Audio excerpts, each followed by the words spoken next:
When it comes to the world of paranormal investigation, few names stand out like Peter Underwood, a meticulous researcher, a gifted writer, and a true gentleman of ghost hunting.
Underwood dedicated his life to uncovering the mysteries of the supernatural. His work wasn't just about chasing shadows. He combined skepticism with open-minded curiosity, blending historical research with first-hand experience to document hauntings in a way few others could. Through his many books, from Nights in Haunted Houses to The Ghost Hunters, Who They Are and What They Do, he painted vivid pictures of haunted locations and the people who dared to investigate them. He wasn't just a collector of ghost stories, he was a storyteller who made you feel as though you were standing beside him in the dark corridors of an ancient manor, waiting for something to stir. Underwood's approach to ghost hunting was both scientific and deeply respectful of the spirits he sought to understand. His influence on the field is undeniable, and his books continue to inspire those of us who seek to explore the unknown. Peter Underwood's lifelong fascination with ghosts began with a personal experience he had as a child. When he was around 9 years old, he claimed to have seen the ghost of his grandfather. According to Underwood, his grandfather had passed away at the family home in Letchworth, Hertfordshire, when Peter was still very young. Not long after his grandfather's death, Underwood was in the house when he saw a clear, unmistakable figure of his grandfather standing at the foot of the stairs. The apparition appeared solid, not misty or transparent, and was so lifelike that young Peter believed for a moment that his grandfather was still alive. However, as he looked closer, the figure slowly faded away. This experience left a deep impression on Underwood. Unlike many who might dismiss such an event as imagination or trick of the light, he was struck by its clarity and realism. Instead of fearing the paranormal, he became fascinated by it, setting him on a lifelong journey to explore hauntings with a rational but open-minded approach. Underwood often reflected on this childhood encounter in interviews and writings, acknowledging that it was one of the key moments that sparked his interest in ghost hunting. He remained convinced that what he saw was real, and that it played a role in shaping his career as one of the most respected paranormal investigators of his time. Here on Paratalk, I share that same passion for the unexplained, and in many ways, we owe investigators like Peter Underwood a great debt. So, let's take a moment to appreciate the man, the legend, and the ghost hunter who reminded us all that the world is full of strange and wonderful things, if only we dare to look a little beyond the veil. Peter Underwood played a key role in the evolution of the Ghost Club, the world's oldest organization dedicated to paranormal investigation. Originally founded in the mid-19th century, the club had been home to legendary figures such as Charles Dickens, Sir Arthur Conan Doyle, and Harry Price. However, in 1960, after the death of then-President Harry Price, the club fell into a period of stagnation. Underwood, already an established investigator and author, took on the presidency of the Ghost Club in 1962. Under his leadership, he revitalized the organization, shifting its focus from purely theoretical discussions to active field investigations. He encouraged members to conduct on-site research, emphasizing historical analysis, witness testimony, and first-hand exploration of haunted locations. However, by the early 1970s, internal disagreements arose. Some members of the original Ghost Club preferred a more traditional academic approach, while Underwood wanted to modernize and expand its investigative reach. In 1973, this led him to break away and form the Ghost Club Society, a separate organization dedicated to hands-on paranormal research. Underwood's Ghost Club Society was distinct in its methods and mission. Unlike the older Ghost Club, which functioned more as a discussion group, Underwood Society actively pursued ghost investigations, using both historical research and direct fieldwork. The group visited haunted sites across the UK, conducting vigils and interviews while documenting their findings in a scientific and methodical way. Underwood ensured that the society maintained credibility. He encouraged members to approach cases with skepticism while remaining open to the possibility of genuine hauntings. He also fostered a sense of inclusivity, welcoming both seasoned researchers and those simply fascinated by the supernatural. The Ghost Club Society continued to operate for years under Underwood's leadership, conducting high-profile investigations and publishing reports on hauntings across Britain. His work with the Society cemented his legacy as one of the most influential paranormal researchers of the 20th century. Even after his passing in 2014, Underwood's influence on the field remains strong. His dedication to blending history with hands-on ghost hunting inspired countless investigators, and his books continue to be regarded as essential reading for anyone interested in the paranormal. Peter Underwood approached paranormal investigations with a methodical and disciplined strategy, blending historical research, first-hand witness accounts, and careful on-site observation. His preparation process was meticulous and reflected his commitment to uncovering genuine hauntings rather than sensationalizing them. Before setting foot in a haunted location, Underwood would conduct extensive historical research.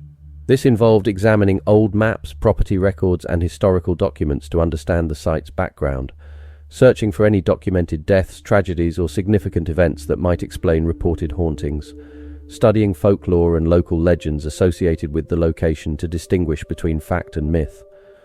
Underwood placed great importance on first-hand testimony. He would interview residents, staff, or visitors who had experienced paranormal activity, compare multiple accounts to identify common patterns and eliminate inconsistencies, take detailed notes, often recording dates, times, and descriptions of each sighting.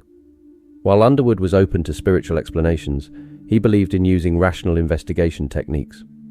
His methods included conducting overnight vigils to observe activity firsthand, recording temperature changes, unusual sounds, and unexplained movements, using cameras and audio recording devices, though he relied more on direct observation than heavy gadgetry, experimenting with controlled tests, such as leaving objects in a specific position to detect movement. Unlike some investigators, Underwood never rushed to label an experience as paranormal. He sought logical explanations first, considering factors such as psychological influences, fear and expectation playing tricks on witnesses, environmental factors, drafts, old pipes or natural light distortions, historical misinterpretations, misread folklore or exaggerated past events. However, if no rational explanation could be found, he would document the case as a genuine, unexplained phenomenon. After concluding an investigation, Underwood meticulously recorded his findings, often publishing them in his books. His detailed, journalistic style set him apart, ensuring that even skeptics could appreciate his research. Underwood's preparation and investigative techniques influenced generations of ghost hunters, setting a standard for thorough, respectful, and evidence-based research. His blend of historical knowledge and in-field investigation remains a model for paranormal researchers today. One of Peter Underwood's earliest and most significant cases was his involvement in the investigations of Borley Rectory, often called the most haunted house in England. The rectory had gained notoriety due to the investigations of famed ghost hunter Harry Price, and Underwood, fascinated by the reports, decided to explore the case himself. Underwood's personal connection to Borley began after Price's death in 1948, when he gained access to Price's files. Underwood meticulously examined the claims of ghostly nuns, phantom carriages, and poltergeist activity, seeking to separate fact from fiction. Though Borley Rectory itself had burned down in 1939, the stories surrounding it continued, and Underwood was instrumental in keeping the case alive through his research and writings. He revisited the accounts of witnesses and even interviewed locals who had experienced the hauntings firsthand. Unlike Price, who leaned toward the dramatic, Underwood approached Borley with a careful balance of skepticism and open-minded inquiry, laying the foundation for his later reputation as a methodical and respected investigator. Borley Rectory remained a lifelong interest for Underwood, and he continued to write about it in books such as The Ghosts of Borley, 1973, offering one of the most in-depth analyses of the famous haunting. His early work on Borley established him as a serious paranormal researcher and shaped his investigative style for decades to come. Following his work on Borley Rectory, Underwood turned his attention to the ancient Ram Inn, one of England's most notoriously haunted buildings. The inn had a long history of reported hauntings, including claims of poltergeist activity, ghostly apparitions, and even demonic entities. Originally built in 1145, the ancient Ram Inn served various purposes over the centuries. The inn's history is marred by tales of murder, alleged pagan rituals, and even human sacrifices, contributing to its ominous reputation. Underwood's meticulous approach involved interviewing witnesses, conducting overnight vigils, and researching the inn's history. While he maintained a skeptical perspective, he acknowledged that some of the reported phenomena at the ancient Ram Inn defied conventional explanation, adding to the location's mystique. His investigation into the ancient Ram Inn is detailed in his book Nights in Haunted Houses, where he provides first-hand accounts and analyses of his experiences in various haunted locations across Britain. One particularly compelling case is that of Eton Vicarage, where Underwood and his team encountered a malevolent presence. Eton Vicarage had a history of reported paranormal activity, including unexplained noises, apparitions, and a pervasive sense of unease among its residents. The most alarming reports involved physical attacks on the vicar's wife, who claimed to have been throttled by an invisible force.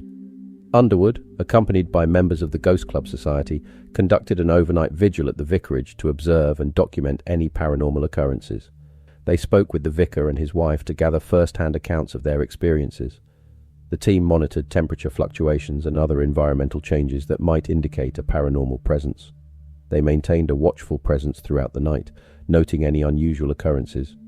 During their vigil, the team experienced several unexplained phenomena. They heard knocking sounds and footsteps in areas known to be unoccupied. Sudden and localized drops in temperature were recorded, often preceding other phenomena. Some team members reported feelings of being watched or touched by unseen entities. While the investigation did not capture definitive evidence of the malevolent force reported by the vicar's wife, the documented experiences added credibility to the claims of paranormal activity at Eton Vicarage. Underwood's investigation into Eton Vicarage exemplifies his methodical approach to paranormal research, combining first-hand accounts with scientific observation. His work in Nights in Haunted Houses offers readers a chilling glimpse into Britain's haunted heritage. Newark Park House, with its rich history dating back to the 16th century, has long been associated with tales of hauntings and unexplained occurrences. Underwood's investigation aimed to explore these claims systematically. During this investigation, based around a particular staircase where the phenomena had been heard, Underwood and his team reportedly captured disembodied voices. According to Underwood, they heard two clear voices, a male voice stating, "It's looking," followed by a female voice saying, "It's looking at us." These auditory phenomena were particularly compelling due to their clarity and the context in which they were recorded. This incident is one of many that Underwood documented throughout his career, showcasing his methodical approach to paranormal research and his commitment to exploring and understanding unexplained phenomena. Peter Underwood was not only a renowned paranormal investigator but also a prolific author. He wrote over 50 books on ghosts, hauntings, and paranormal phenomena, making him one of the most influential figures in the field. His writing is known for its meticulous research, balanced approach, and engaging storytelling. Some of his most notable works include Nights in Haunted Houses, a collection of first-hand accounts of his overnight investigations in some of Britain's most haunted locations, The Ghosts of Borley, an in-depth exploration of the infamous Borley Rectory, often called the most haunted house in England, Haunted Gardens, a unique take on hauntings that occur in outdoor settings, from ancient ruins to private gardens, The Ghost Hunter's Guide, a practical guide for aspiring ghost hunters, detailing methods of investigation and equipment used, No Common Task, a personal reflection on his career as a ghost hunter, including some of his most compelling cases, Death in Hollywood, an exploration of the mysterious and allegedly haunted deaths of Hollywood celebrities, Hauntings, new light on famous cases, revisiting well-known haunting cases with new perspectives and evidence. Underwood's books are not just collections of ghost stories, but are detailed investigations that reflect his rigorous methodology and skeptical yet open-minded approach to the paranormal. His legacy as an author continues to inspire readers and investigators alike. His greatest legacy lies in his ability to keep the stories of the past alive. Through his books and investigations, he connected generations to the spirits of history. Even after his passing in 2014, his work continues to inspire new seekers of the supernatural. Peter Underwood dedicated his life to exploring the shadows and whispers of the unknown, not to prove or disprove, but to understand. His journey reminds us that the world is still full of mystery, waiting for those brave enough to seek the truth. Thank you for joining me on this journey into the life and investigations of Peter Underwood. I hope you found his stories as fascinating and thought-provoking as I did. Your support and curiosity keep this podcast alive, and it's listeners like you who make exploring the unknown all the more exciting. If you enjoyed this episode, please consider subscribing, leaving a review, or sharing this episode with fellow fans of the paranormal. Until next time, keep questioning, keep exploring, and remember, sometimes the shadows have stories to tell.